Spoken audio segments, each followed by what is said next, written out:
বাংলাদেশের মধ্যে ওয়ার্ল্ড কাপের অনেক হাইপ, কিন্তু আমেরিকার মধ্যে কেমন, চলো আজকে দেখে আসি। সো বেসিক্যালি আমাদের এখানে অনেক জায়গায় প্রত্যেকটা ম্যাচ স্ক্রিনিং করানো হয়, অ্যান্ড আজকে আমরা এখান থেকে একটা জায়গার মধ্যে যাব এন্ড দেখবো হাউ পিপল রিয়েক্ট। সো আজকে হচ্ছে পর্তুগালের ম্যাচ, এন্ড আমরা সকাল সকাল বের হয়ে গেলাম কারণ এটা হচ্ছে ফার্স্ট ম্যাচ, এন্ড আমরা মোস্টলি টিভির মধ্যেই দেখি, বাট আজকে আমরা দেখবো স্ক্রিনের মধ্যে। So let's C.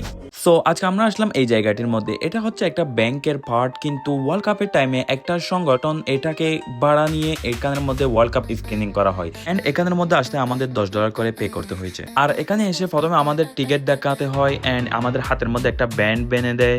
ভিতরে ঢুকতে সবগুলো গোল্ডেন কালারের একদম রাজপ্রাসাদের মতো লাগতেছিল, অনেক সুন্দর। এন্ড এখানে সব দলের ফ্ল্যাগ রয়েছে যেগুলো ওয়ার্ল্ড কাপের মধ্যে খেলতেছে, এন্ড এখানের মধ্যে একটা বড় মেসি স্ট্যাচু রয়েছে। আর এখানের মধ্যে রয়েছে একটা জায়ান্ট বল যেটা দেখতে সুপার কুল লাগতেছিল, এন্ড স্ক্রিনের সামনে কিছু cup and statue of liberty. আর এতক্ষণ ঘুরতে ঘুরতে গেমের টাইম হয়ে গেছে, এন্ড গেম স্টার্ট হয়ে গেল।